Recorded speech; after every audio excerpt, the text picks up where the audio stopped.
when we've been witnessing this forced abduction and disappearance of Kenyans. So he's going to serve in that office without the legitimacy and the public support and the energy of the people that you'll expect of a deputy president.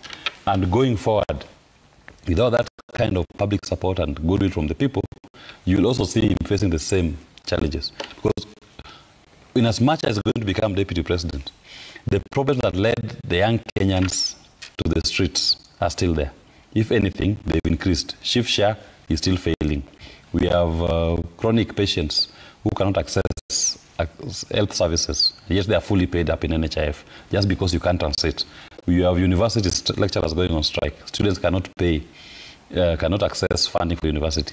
You have UHC workers, health workers, who have not been paid their full salary for 6 years. They are on half salary for the last 6 years that they've served. You have JSS that is... So our problems, the cost of living is still high, are still there. And Kithure Kindiki has essentially just moved in to move from being the one who superintended over the police that was killing Gen Zs to now become the deputy president overseeing all this rubric of government. And he will not have the legitimacy and goodwill that you'll expect of somebody holding that particular office. And the final point is this. When all this is happening, ask yourself for Rigathi Gachagua. Probably there's a silver lining in every challenge.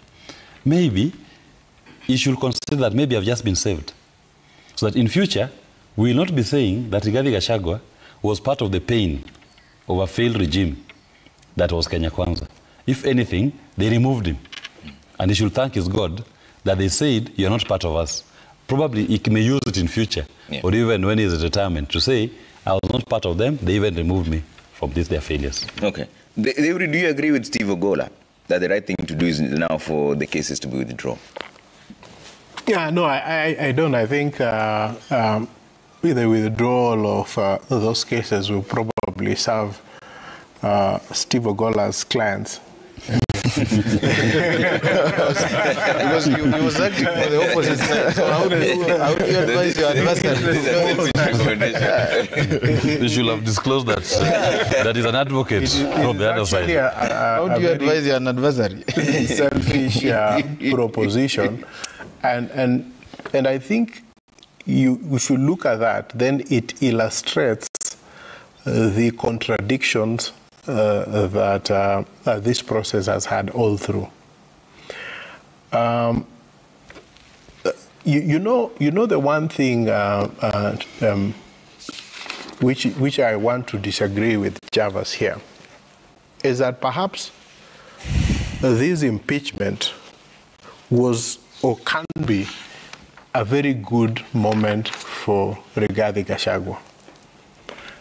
I say this because Rigathi Gachagua was easily impeached because he lacks political support. If, for a moment, Rigathi Gachagua was a member or a party leader of a party that was constituent with the members of parliament, with the MCAs, and was part of the coalition that came together with William Ruto, with UDA and other like-minded parties to form government, chances are that it would not have been easy to impeach. So now he has an opportunity to reinvent himself. He has an opportunity to create political support, to create a political back base, and if he is able to then harness that opportunity, it makes sense for him to pursue the proceedings that are in court to their logical conclusion and hope that he would be able to persuade the court that he was impeached improperly. Hold that thought for a bit. We'll come back to the issue of saying that impeachment can be a good moment because he lacked political support. So we'll come back to that thought in just a short while. Let's cross over to the KICC where Seth Olale is standing by. Seth, good morning. It's good to see you. What's the latest from where you are? And I see there's a lot of activity happening right now. Well, good morning, Trevor. We're just moments away from the historic swearing in of Abraham Kithure Kindiki as the country's new deputy president, and already there is quite some activity. We're now just 1.5 hours away from the scheduled commencement of this particular historic event at 10 a.m. We will just try and interact with some of the VIPs who've arrived here, including governors, members of parliament, and of course CEOs of commissions, members of commissions. But right now, let us just interact with some of the governors. Governor Kajiado County, just let us know, it is quite a historic moment. What does this mean to you, and also the Council of Governors as well? I think it's an issue for the country. It's not about the Council of Governors or myself, it's for the country. We have gone through quite a process with the impeachment and finally the court pronouncing itself. So I think it's a country position that now the deputy president be sworn, and mine is to wish Professor Kindiki well and pray that our country move forward well in a more peaceful and coordinated manner. Thank you. And have the constituents of Kajiado accompanied you to this particular event? Not really. The time was very short, but of course there are many people of Kajiado who live around Nairobi, so I'm sure a few of them are around, and so they stand with the country as the country move forward. Thank you so much. From Kajiado, we cross all the way to Embu County, where we have Governor Cecily Mbarire, also the chairperson of the UDA party. Governor, it is quite a momentous event for the country. What does it mean, for you? You're doubling up also as the chair of the UDA party. Well, what has happened there was so totally unexpected for sure, because we never saw this coming. But here we are. We now are about to swear in the next and the new deputy president of the Republic of Kenya, who is Professor Kithure Kindiki. It's obvious a great joy for me coming from Embu County and coming from Mount Kenya East, because this is the first time a top leadership, second in command, has come to that part of the world. But we also know that he's not just the deputy for Mount Kenya East, or Mount Kenya for that matter. He's going to be a deputy president for the Republic of Kenya. What we want is unity in this country. And I have no doubt in my mind that Professor Kithure Kindiki has what it takes to support and assist the president in achieving the better agenda. Is this a game changer for Mount Kenya East as far as power ascending all the way to that particular region is concerned? It's a game changer. For the longest, we've always been part of Mount Kenya region, but never have we had the seat, whether it's presidency or deputy presidency, coming to our end. It's the first time it's really coming to us, and we thank God it is here. And we are happy that we can finally say that surely Mount Kenya East has what it takes to produce a national leader. So it is from Mount Kenya East to Kenya and to the world. And we also saw a comment by the Secretary General, that is Hassan Omar of the UDA party, saying that they are also preparing as a party, UDA, to install Kithure Kindiki as the deputy party leader as well. Yes, that is true. The UDA constitution states that the party leader, the president will be the party leader, the deputy president will be the deputy party leader. So we will be holding a national executive committee meeting, probably as early as Monday, to bring him in as the new deputy party leader of the UDA party. Yes. Thank you very much. That is Cecily Mbarire, the very governor of Embu County, and also the chairperson of the UDA party. From Embu, we cross over to the neighboring Meru County, where we have Governor Kawera Mwangaza, also just part and parcel of the many guests who've arrived here at the KICC. Where I'm standing right now, this is the governor's pavilion, and let us just engage the Meru governor. Good morning, Mheshimiwa. I'm so happy today that we have a new deputy president of the Republic of Kenya. As the larger Meru of Meru, we are so happy and we thank God for it. Yeah. This is a very special moment from the eastern side of the mountain. metropolitan or central province, if you want to call it. You know, the deputy president is being installed from that particular region. Is it quite a unique moment for the people of Meru County and, of course, Mount Kenya East? This is a very unique day, and in fact, it is marvelous in our eyes. And we really want to thank our president and also the entire country for supporting our son. Kindiki is our son, and we are very proud of him. And we know that through his leadership, together with our president, that the entire country will be united, especially Meru County. Thank you. Have you spoken to him even before he comes here, Kithure Kindiki? Yes, of course, I spoke to him yesterday, congratulated him for the same, and we are proud of him. Thank you. Thank you very much. Kawira Mongaza, the governor of Meru County. Like I said, let me just set the stage once more. Where I am right now, this is where the governors are sitting. It is called the Governor's Pavilion. Next to them, we have members of parliament, including senators and, of course, MPs representing constituency, women rep, and so on. This is now coming down, the reality dawning on them right now. Right now, we cross over to Nandi County, where we have Governor Sang with me over here. Governor, you know, this was not even expected 1 year ago, but what does it mean for you, Governor? I think what this means is that the Kenyan Constitution, the resilience of the Kenyan Constitution 2010, and the maturity of Kenyan politics is at play. That what we are seeing is that a deputy president violated certain provisions of the Constitution. A political process was started as envisioned in the Constitution through Parliament, the National Assembly, the Senate.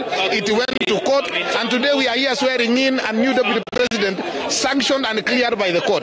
This is a testament that the Constitution of Kenya 2010 provisions are alive and kicking. Are you satisfied with that particular ruling by the High Court yesterday? The three-judge bench led by Presiding Judge Justice Eric Ogola, and that particular ruling now followed the gazettement and the announcement of this particular event. The ruling was reasoned, and they gave reasons. You know, we cannot have a country in a situation that in a potential crisis where there is a vacuum in leadership.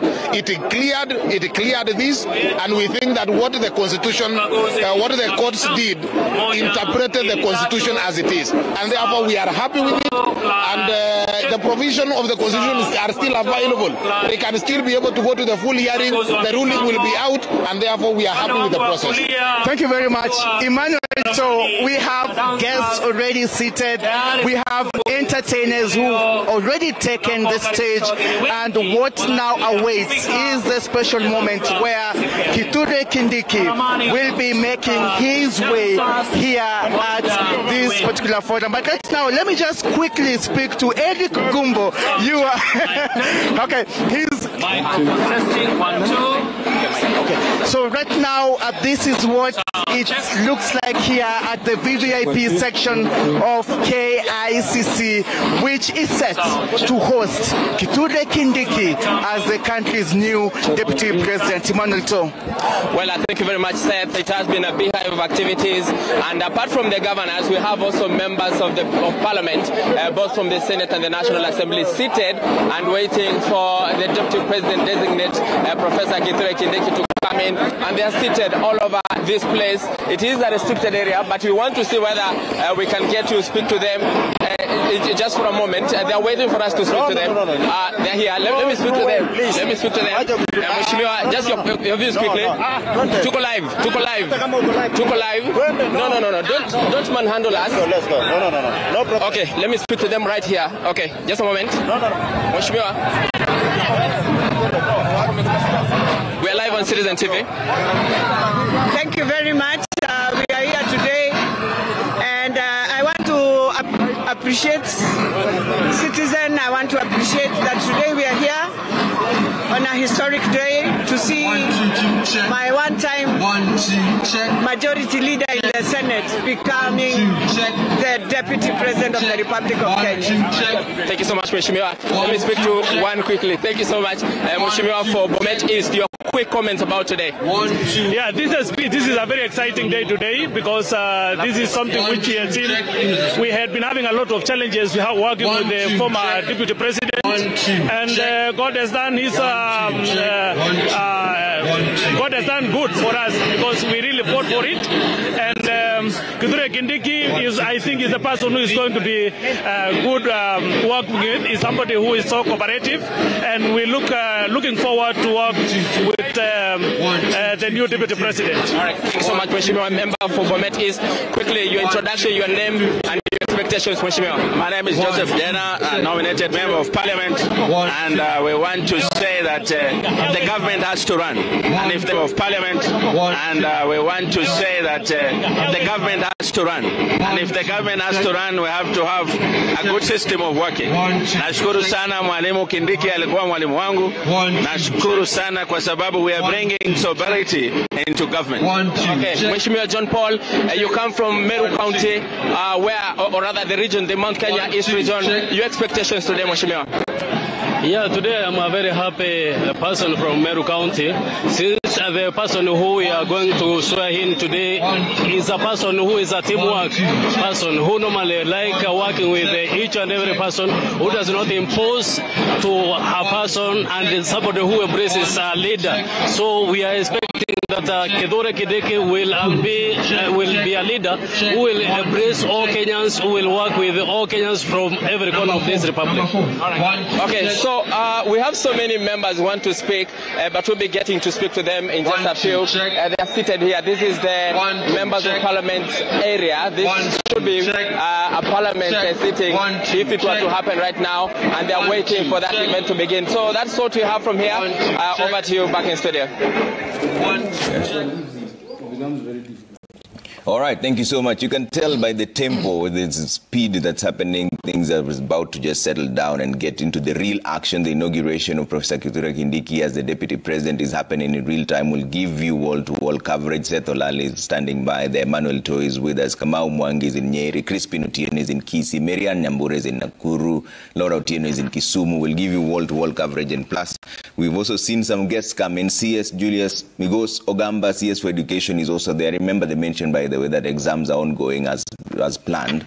There's no holiday for that. CS Davis Chirchir Roads and Transport is also there. But we were talking about, you're saying that the impeachment can be a good moment, especially for political leaders, to remember that when they get into these political pacts, they should have a political party. And you're saying that if Gachagua was a party leader, this would not have happened.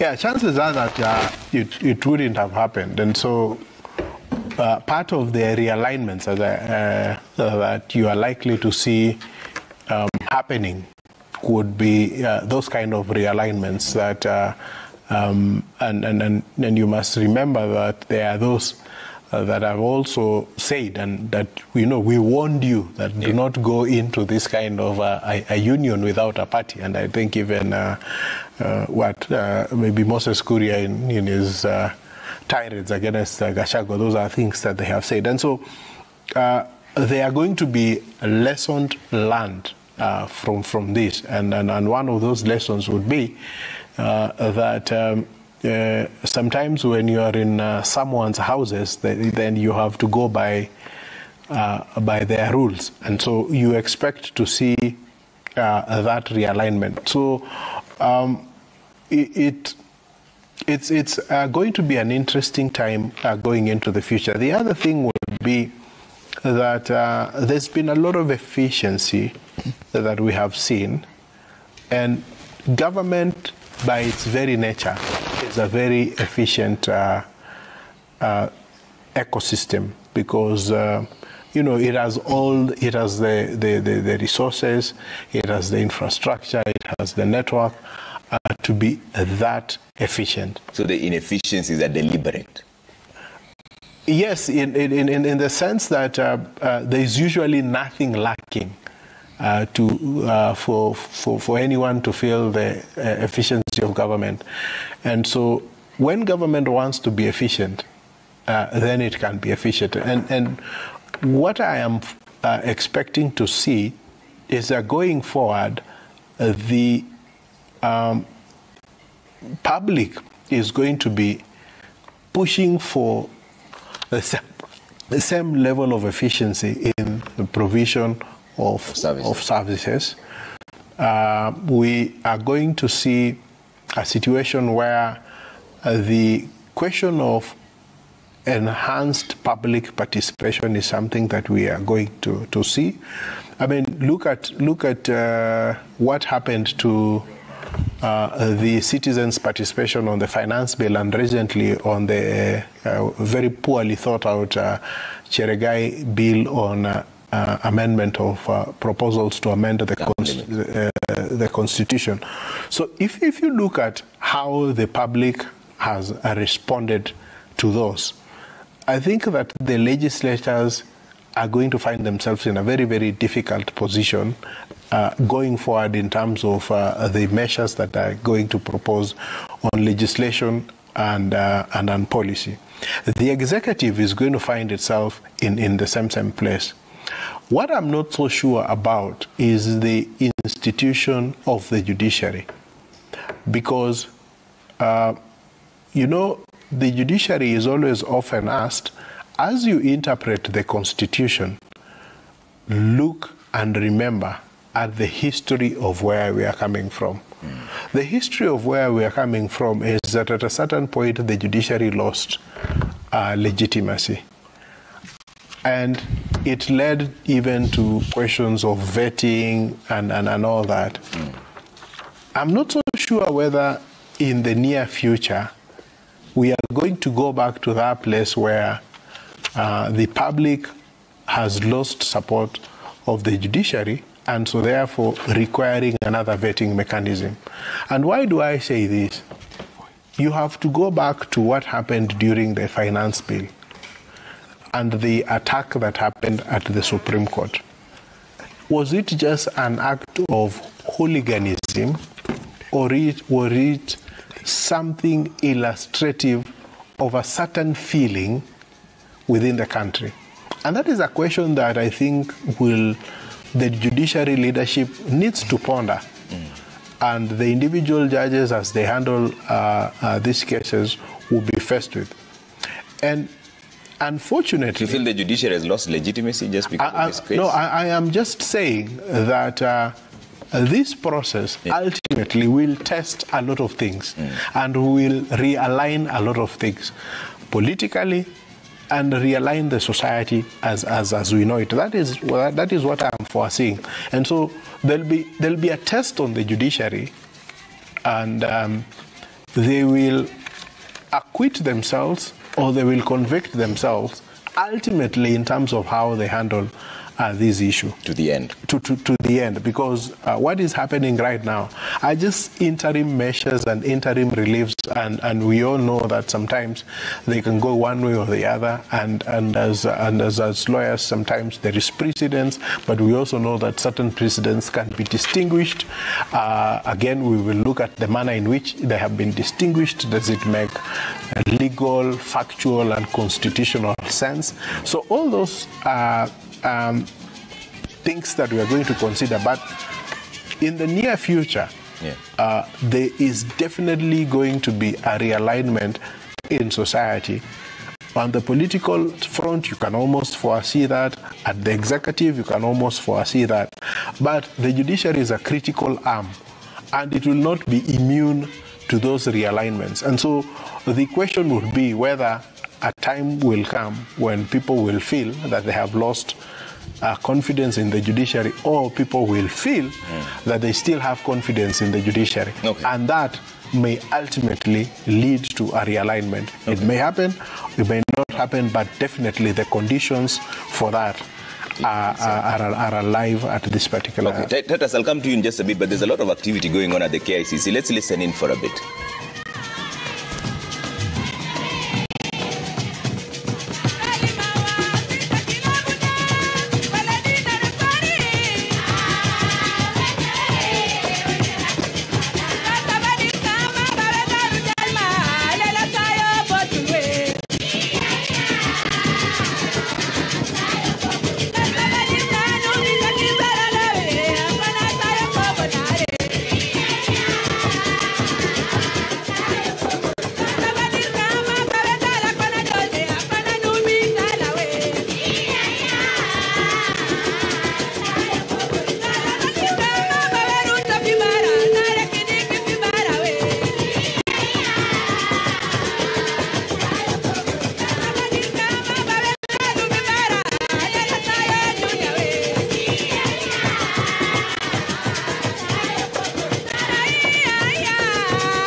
letu.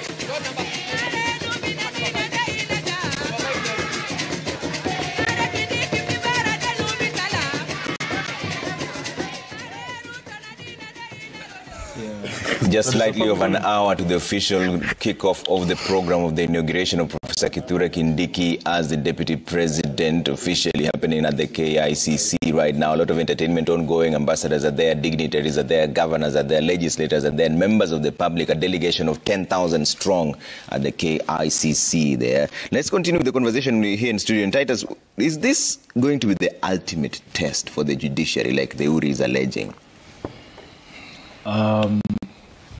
Just as I said before, it is not unique that the High Court has lifted the orders that kept Gachagua in office, and that leaves the entire country with a situation whereby in the event now the cases proceed and all the way to the Supreme Court, there could be a likelihood that the decision of the High Court could be overturned.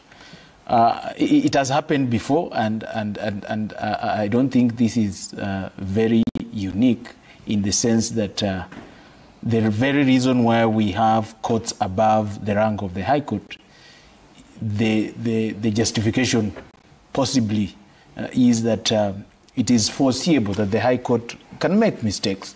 And once the High Court makes those mistakes, then the recourse will be that you move to the to higher courts that are ranked higher than the High Court.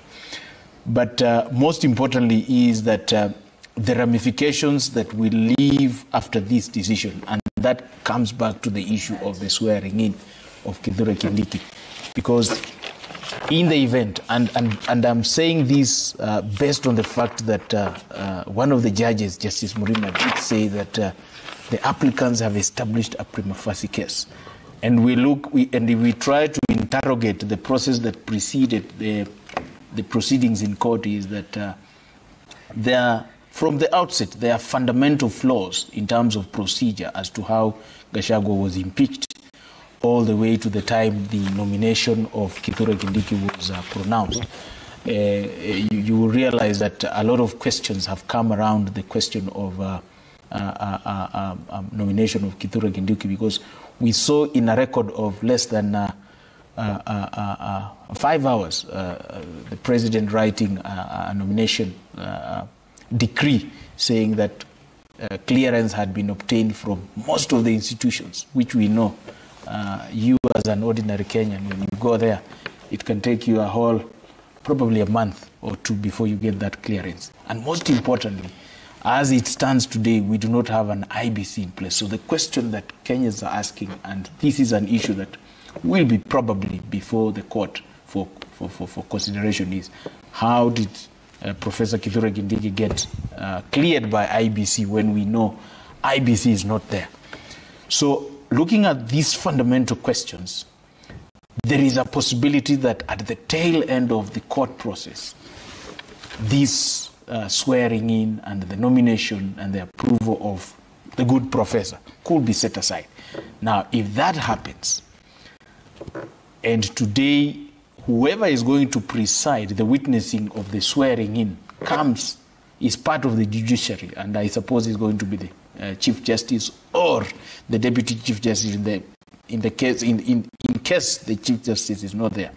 So then that will be a very big indictment on the part of the judiciary, because then it will mean that the judiciary participated in a process that was illegal, null and void ab initio, right from the onset. And then the consequences that we are left to deal with from the legal standpoint is that will then that be a big indictment on that judicial officer that oversaw the swearing in. Yeah. So will that we will be left with questions in the sense that should that judicial officer continue being in office, or should he leave office because he participated in an illegal process? Okay. So it's really a big indictment, and in the fullness of time, then we'll be able to know the extent of the ramifications of the lifting of those conservatory orders. Okay, let me bring in Dr. Komolo on this. And Dr. Komolo, there are two issues that come up, and Titus has alluded to one of them. Argument that the IBC doesn't exist. Is that a valid concern? And I'm looking at Article 147 of the Constitution, item number 4. It says the Deputy President shall not hold any other state or public office. So as it stands, does Professor Kithure Kindiki, is he still the Interior CS? Is he now not because there's an acting CS? Has he been fired? Has he resigned? Are we seeing some loopholes in this constitutionality versus the reality on the ground? Trevor, it is true that we don't have IBC. It is true that IBC is properly constituted when we have the commissioners. But it's also true that we have the secretariat that normally runs day-to-day operations. And from my understanding, one of the petitions in the entire impeachment process is touching on issues about the processes that went through IBC to clear Professor Kindiki. Some may say they are administrative, some may say IBC cannot function, because remember they have not been able to conduct by-elections in several wards and constituencies, precisely because there are no commissioners.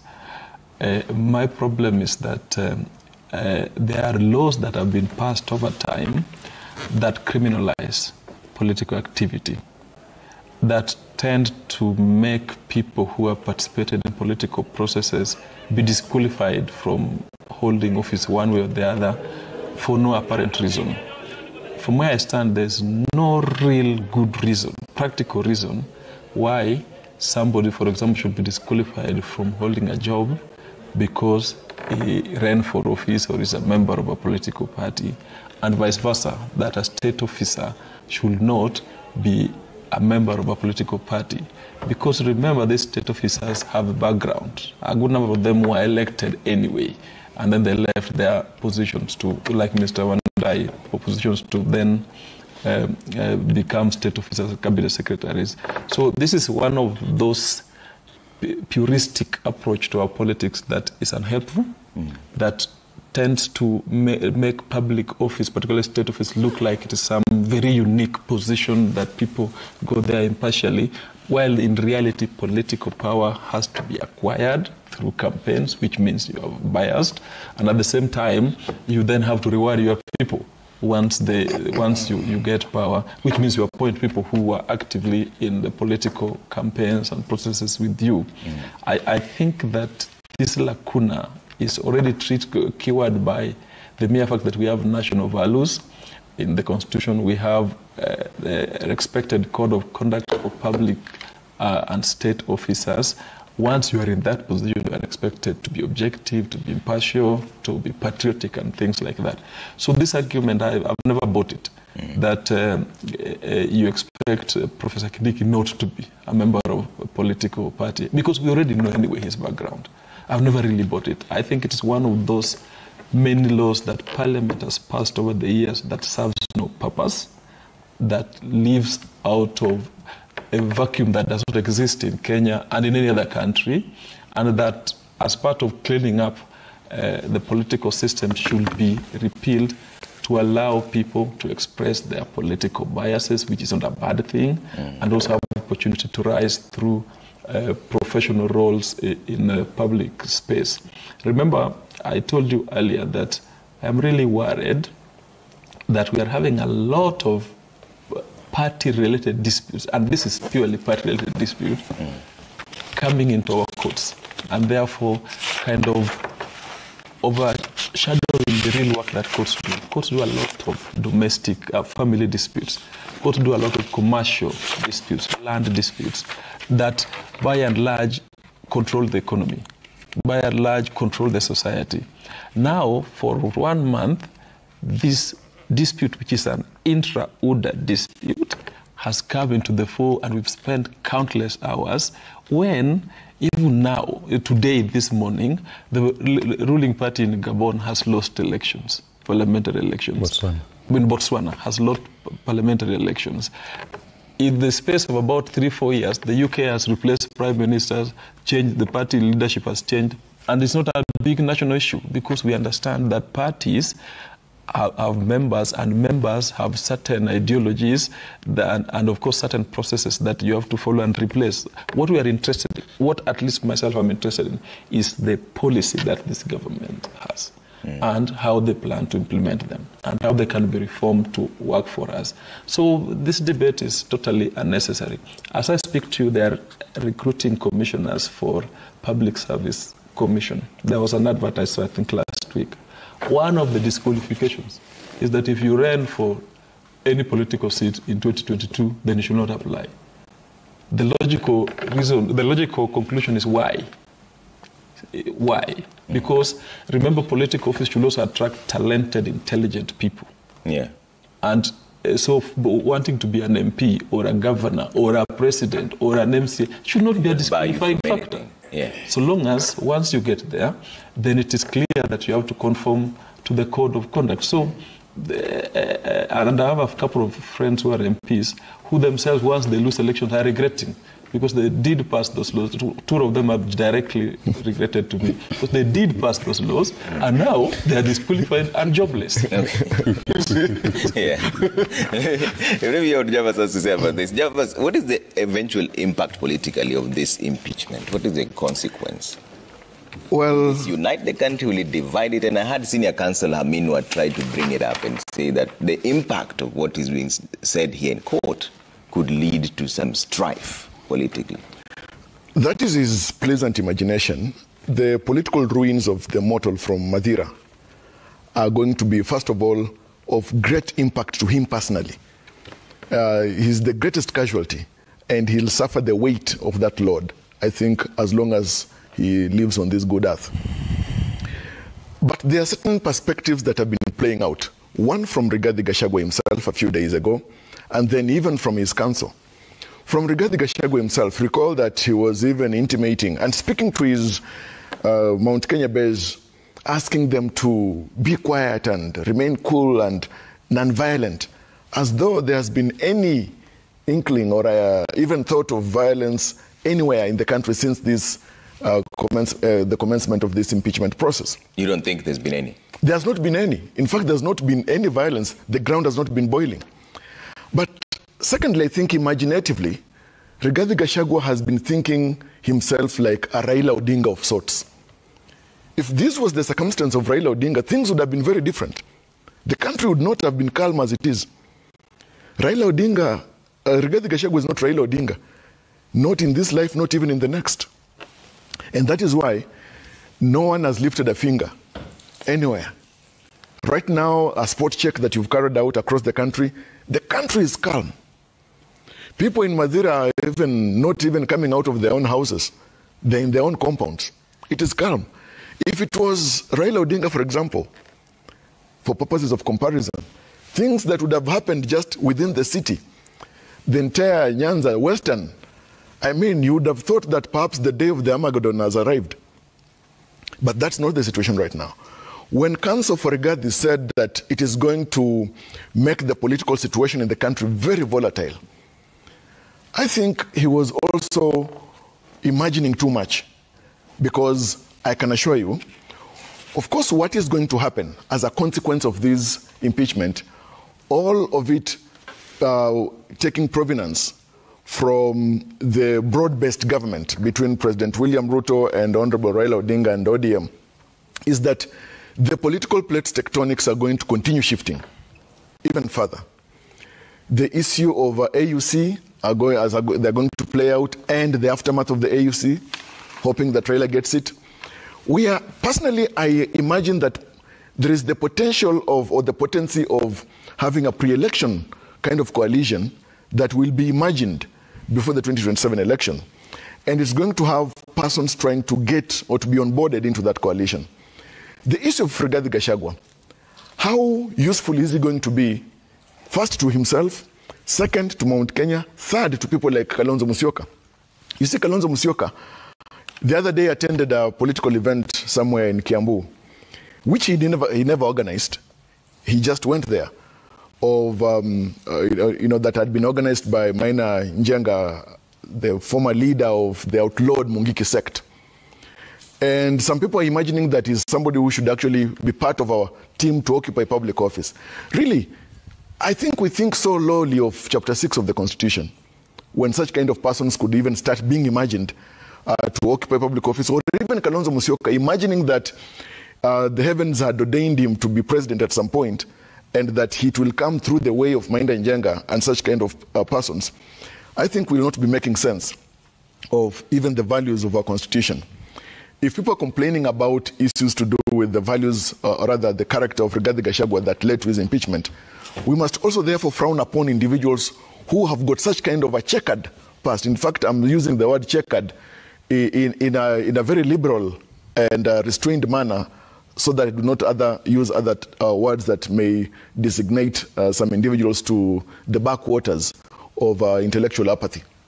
The other thing is that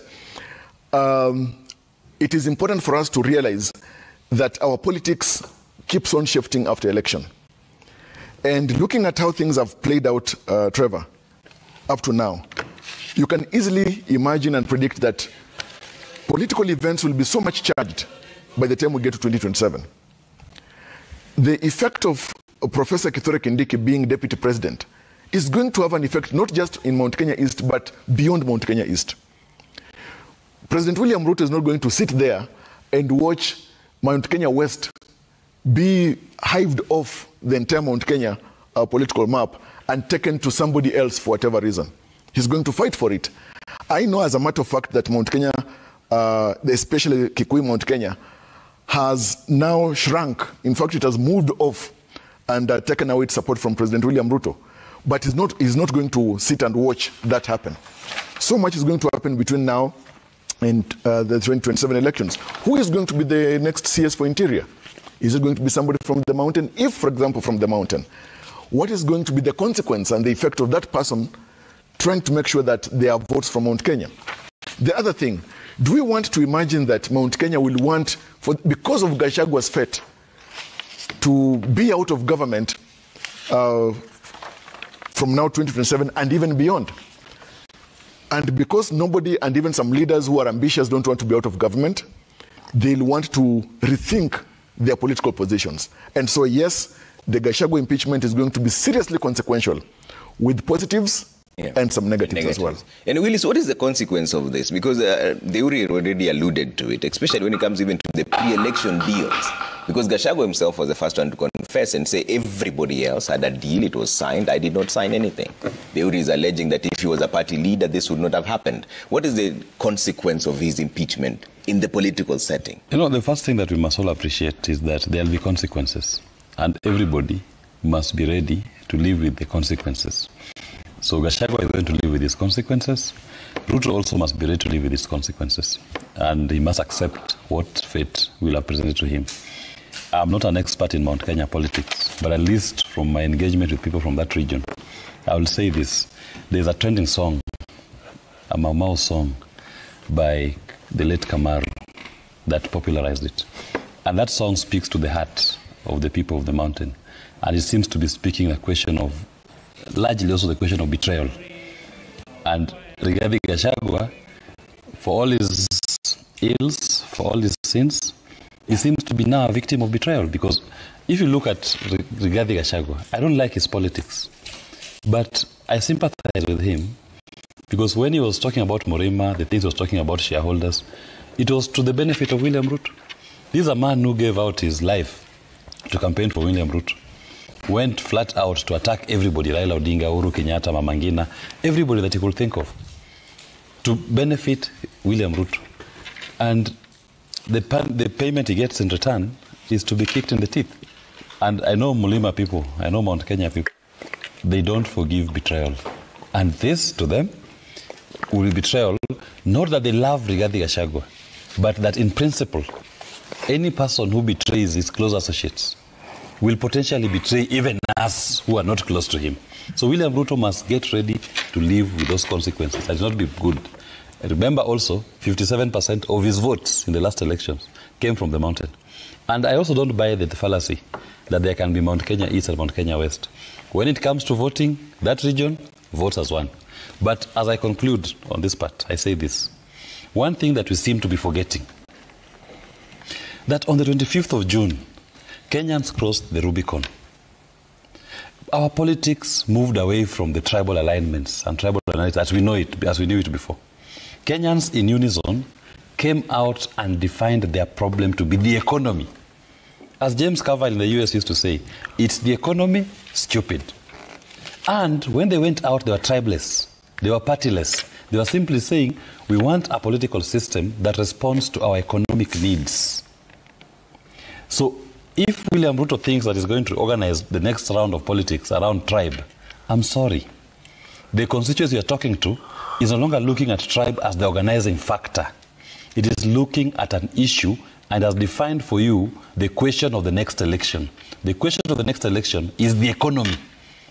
Which campaign, which candidate is giving us a believable, tangible solution to our economic challenges today? That is where people will gravitate. And that is why even Raila joining William Ruto in the broad-based government has not given his administration any political life. They are still struggling. They still had to sacrifice Gachagua, politically, so to speak. And they're not getting the legitimacy because they are not responding to the question of the election that the Kenyan people have posed. That is the economy. And Mount Kenya feels the economic pain just like the Mtaita or the Mdigo. They are all asking, what is your solution to the economic problem that we are facing? So if we try to say that, oh, it's just Mount Kenya alone, that's why you see, you look at the entire region, they don't care about Kindiki. They're not going to the street to celebrate that Kindiki is now deputy. They don't care about him because he is not responding to their problem. The problem they've posed is the economy. Is that really so, Willis? Because even then, if the issue of ethnic diversity and mobilization was not important in the political scene, the deputy president did not have to come from the Mount Kenya region. That's what I'm telling you. That move was deliberate. That's what I'm telling you. The other issue that Javas was raising is then the question comes in, who's the next CS for Interior? Have we really moved on? In or fact, is that a fallacy? That is what I'm saying. The political class, has not moved on. But have the people moved? The people have moved on. And I'm saying so in this way. Why I'm saying so is... Isn't it just a small minority? If you look at the numbers... the perception that if you look at the but numbers... still the same people. Let me explain. If you look at the numbers at the Gen Z demonstrations, those numbers no politician ever mobilized in the history of this nation. And those numbers were not mobilizing based on tribe. They were mobilizing based on an issue. If you see like what is going on right now on TV, Kithure Kindiki being sworn in, and there's almost pin drop silence. I've just seen like 10 villagers somewhere in Tharaka coming out to dance to celebrate. If this was the old political tribal alignments and mobilization, the whole of Tharaka and Meru and Mount Kenya will be in a heat wave. People celebrating. Look even outside KCC, don't even go far. At the very epicenter of the swearing in. Look outside. You are seeing super metros and batatos dropping people. If this was a people-driven process, people are feeling it, they are feeling mobilized politically, using the tribe, the entire Thika Road will be full of people walking to KCC. They will not even have done this swearing in at KCC. They will have chosen a bigger venue like Kasarani Stadium or Uhuru Gardens. But we are beyond the tribal politics. I may not have the facts today, statistics to prove it, because we had an election since the Gen Z revolution. But I do believe that the psyche of the voter has now moved away from the traditional mode of mobilization. That when my tribesman is sitting on the table, I am equally full. No. Kenyans are saying, you may be my tribesman, but if you are mismanaging the economy, I'm going to suffer. And I'm suffering even if I'm a Kalenjin, even if I'm a Kikuyu, even if I'm a Luo. My suffering does not know my tribe. There is no special shop for Kikuyus. There are no special shops for Kalenjins. There are no special shops for Luos. Everybody shops in the same shop. And the economic pain we are facing, the failed shift shaft we are facing, it is faced in Nyeri General Hospital, it's also faced in Sias County Hospital. It is also faced in Coast General Hospital. So Kenyans have understood and they're explaining their problem. They're defining the question of the election. Hence, the low energy that you are witnessing today at KCC. There are no people, there are more leaders that you can witness than there are citizens. Yeah. When ordinarily, in political rallies, you find there are more citizens than there are leaders. Today I'm seeing more of people are wearing very beautiful suits, put ladies with nice, beautiful makeup and beautiful wigs. I'm not seeing Mama Mbogas here. The Huda campaign was a people-driven campaign. Where are they? Because they've now moved away from the political class. The politicians are still living in dreamland. Okay. The people have left them. But you see, maybe some mama bogas have, some things have, economy has improved for them. They have bought some suits. But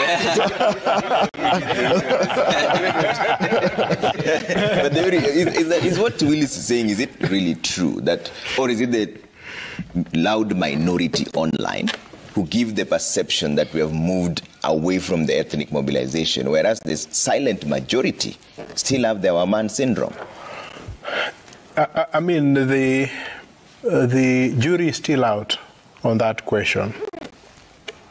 But if you look at the country and you look at what has happened so far, you would be forgiven to have hope, like Willis is exhibiting here, that there appears to be a shift in the manner in which we are doing things. You don't share the same hope? I do, in a sense, because I've seen what has happened, and I don't mean to say this in a bad way, but there's been several events that have been organized by politicians where the crowd has been mobilized in a particular way, and when the crowd has appeared in those forums, it has acted contrary to the mobilization. So that seems to tell you that there could be something different happening. And because we are molded in a particular way to believe that things will happen in a particular manner, that could be the reality. Ultimately, I still think that the ethnic mobilization in terms of our politics is something that we will not overcome with a stroke of pen or by a stroke of an event, as has happened with the Gen Z revolution. I've always felt that what happened in this country during the finance bill may not have been properly understood because all of us chose to call it a Gen Z revolution. But I have asked myself, was it a question of dissatisfaction in society that has been expressed by other generations that was just picked by the Gen Z, and that it had support in a broad-based way more than just a particular generation?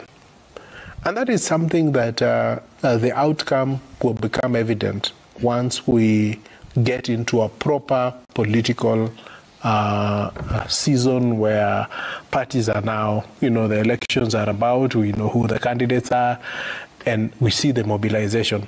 But the reality of it is that there is a higher sense of patriotism, a higher sense of demand for services than has been witnessed before in this country. And so, for me, what I would want to see is how, as a country, we deal with these challenges, especially the realignments and the consequences that are going to arise from this decision to send Rigathi Gachagua home. Trevor, I think that you will find very few people who support the impeached president because of his character, because of his comments. A lot of people do not support him because of that. But a lot of people also are looking at what has happened and are feeling that perhaps the right thing may not have been done. And so there are all these sentiments that are going on. And ultimately, there is a lesson in this. And the lesson is that if you go into a political arrangement without the backing of your own political party, then you are, so quote-unquote, a lame duck. I mean, political parties in these countries have their owners. And so that you need to be the owner of a political party. And that is why I think that Javas was probably wrong in the assessment of what he was making. Because when you talk of someone like Raila Odinga, you're talking of someone who is has a political party, has members of parliament, and has has MCAs and has a base. And so it becomes very difficult to deal with him politically, because you have to look at those numbers and ask yourself, can you be able to push for something and go through without those numbers? But would you say the same for Professor Kithure Kindiki then? Or is he also in the same area? For him now it's a loyalty that will help? Because even he's coming in as an individual. He's not a political party leader. He doesn't have any political backing, though he was a senator, but still. Yeah, and true, you will,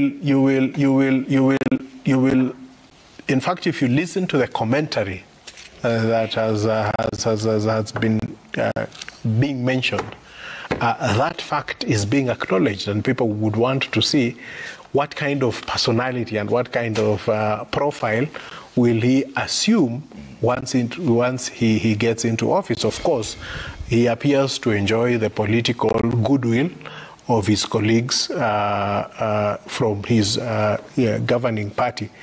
But it will be something that we would want to see. And so, in a sense, what has happened is like a change in a system where we have a parliamentary leadership that and you can see even UDA as a party has begun the process of removing, or have indicated their intention of beginning the process of removing Rigathi Gachagua as their deputy party leader. So that tells you that within the UDA party, the deputy president is an unwanted person. Persona non grata. Yes, and has to be removed. Yeah. And in essence, what has happened to the deputy president is a vote of no confidence by his own political party that has found support across the other political parties, as perhaps as a result of the realignment, the present broad-based government. But that said and done, I think that as a country, we need to pick the lessons that we have learned in terms of leadership.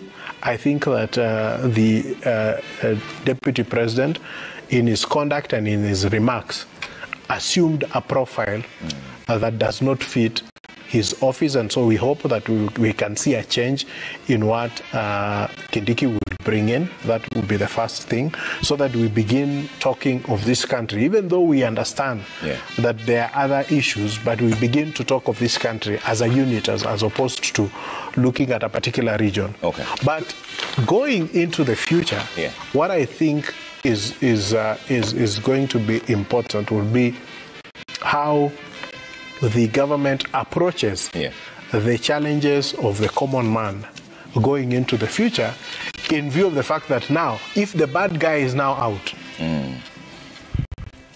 are we expecting to see a change in services? Because the bad guy is out, the good guy is in, and so we will be looking at it to try and see, will it translate into services for Mwananchi? And I think ultimately, that is going to be the test that is going to determine whether this choice is going to enjoy legitimacy to the end, or it's going to be a Waterloo moment for this administration. Okay. Let's listen to what's going on at the KICC right now. A lot of entertainment going on there. Let's listen to the natural sound from that area for a bit before I come to you, Titus. Let me get to the game.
Asanteni sana Presidential Escort Band.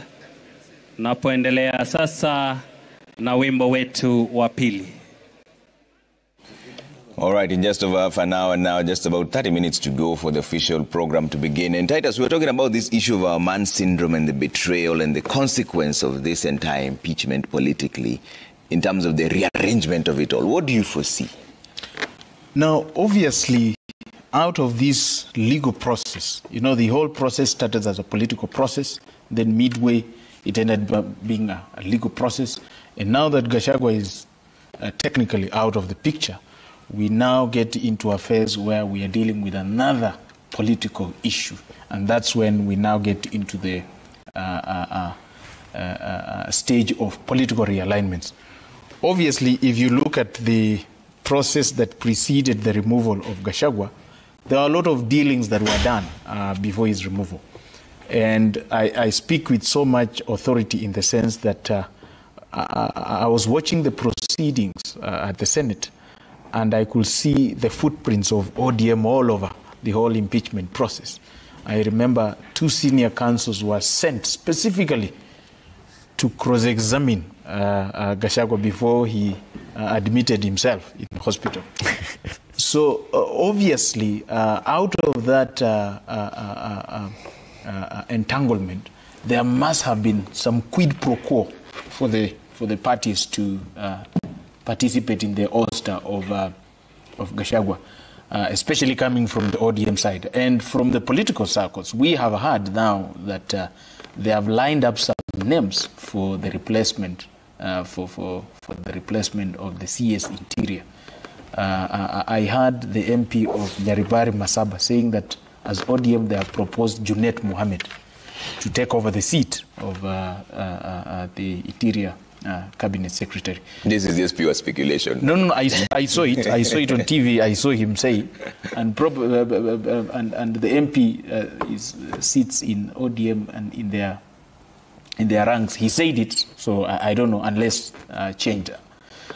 But basically, there are going to be expectations because after we have removed someone that you wanted, definitely you will have to give us the consideration. So out of this, I see political realignments in the sense that ODM, having participated in the removal of Gachagua, are going to demand that their end of bargain be honored. And the other part, the significant part of Mount Kenya that feels isolated, definitely are going to rethink about their partnership with this government. And as we move towards 2027, a lot of political realignments are going to come up. As to whether we are going to have casualties from the side of the president, only time can tell. But I can tell you from what we've heard is that a significant portion of the Mount Kenya voting bloc feels disenfranchised by the removal of Gachagua. So as to whether Kindiki and being brought in as the deputy president will be able to now salvage the situation, it's a matter of time for us to wait and see. But obviously, the notion of our person has been removed or our person has been put in office still is there, much as it has not revealed itself or manifested itself in this situation, because if we look at the 2 politicians who have been at the center of this all political fiasco, Kithure Kindiki and DP Gachagua, former DP Gachagua, these are individuals that I can say, someone said a few years ago that these are test tube politicians. Test tube politicians in the sense that they have not solidified their constituent. Like today, if something happens and Kithure Kindiki is removed from the seat of the deputy president, I will not expect any protests, because these are politicians that have been brought through the hands and arms of certain giant politicians. That is William Ruto. And we know from the history, Kithure Kindiki has been on the side of the president for quite a long time. In fact, it's been revealed that when the president was choosing his running mate for the first time, he had a lot of people wanted him, But because of certain reasons which have not been so clear, Gachagua ended up being the running mate. Okay. Hold that thought for a moment. In case you're wondering what you're seeing on your screen right now, that is the motorcade of the Deputy President nominee now, designate, Professor Kithure Kindiki. I think that's the Southern Bypass. They're making their way to the KICC. As soon as they get there, then the program will begin officially. We're still waiting for the president himself to also arrive. The program begins officially at 10 a.m. It's a judicial program, and you can see the speed that they're moving with. I think that's the Southern Bypass. Now the motorcade is head straight to the KICC, and that is the motorcade of the Professor Kithure Kindiki. Any moment from now, he'll officially be the Deputy President of the Republic of Kenya as soon as he's sworn in. All right, we'll keep an eye. We told you we're having wall-to-wall coverage. We'll tell you all the moments that come in, including the breakneck speed that you can see with the motorcade there already. But this, what do you make of this? Does that already show some level of increased security even way before the official swearing in? I may not really know, because I don't know the number of cars that he used to use as CS interior. You can be sure it was not this big. But from the look of the cars that I can see, they appear to be new. They appear to be the latest versions of the cars. So clearly there is an increase of the security, because the cars look as if they're the latest models. Yeah. And additionally, Trevor, even as his designate deputy president, he's now with the, from the perspective of the state, property of the state. So therefore also he has to be protected, taken care of, transported in a manner befitting the office that is just moments away from assuming. Okay. And Titus, you're finishing your thoughts in terms of the political realignments and the politics of betrayal. Yeah, so definitely there are going to be political realignments, and we are going to witness a lot of demands, particularly from the side of ODM, because without doubt, ODM has had a very critical role in the impeachment of Gachagua. But do these realignments, as you continue the thoughts process, are they for the sake of the people or the sake of the leaders? Definitely not. They're definitely not for the sake of the people, because just to recapture the aspect, the point that Dr. Komolo here had alluded to, that right now the question of clearance of Kithure Kindiki by IBC can be done by the Secretariat, can be done without necessarily the commissioners being in office. But the same IBC through the Secretariat, when the Gen Zs went there trying to initiate the process of recalling MPs, he told them, we don't have IBC commissioner, so we cannot initiate that process. So in its own admission, they have admitted that they cannot undertake these fundamental legal processes. But when it comes to clearance of an individual to the convenience of the government, that is done very quickly in a record of time. But coming back to the issue of political realignments, definitely these whole things that we are witnessing are not done for the sake of the people. Because if they were done for the sake of people, we have very fundamental issues that are pending before Parliament and the Senate that need to be processed in a record of time.